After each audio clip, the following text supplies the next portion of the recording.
Hi friends, இப்போ நம்ம என்ன பார்க்க போகிறோன்னா சிக்கன் சேமியா பிரியாணி. ஃபஸ்ட்டு கடாயில் எண்ணெய் ஊற்றிக்கணும். பட்டை லவங்கம் போட்டுக்கோங்க. தேவையான ஆனியன்,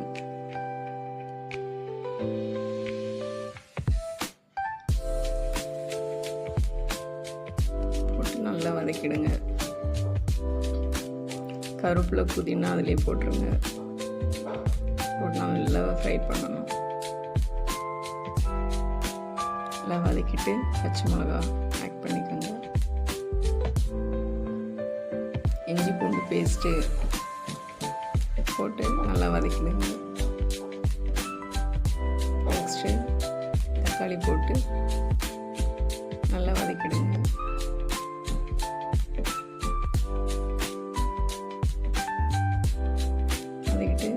சால்ட்டு, கொஞ்சம் மஞ்சத்தூள் போட்டு நல்லா வதக்கிடுங்க.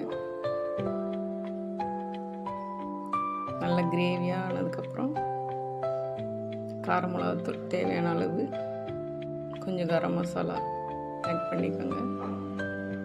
பண்ணிவிட்டு நல்லா வதக்கிடுங்க. அடுத்து சிக்கன் போட்டு வதக்கிடுங்க.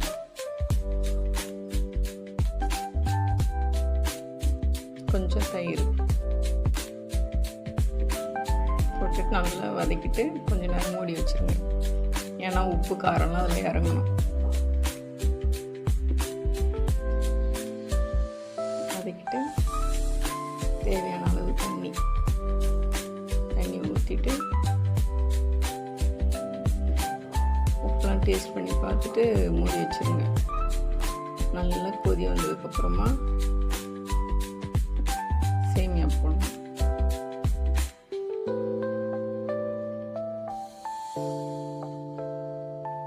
போட்டுட்டு நல்லா கிளறிட்டு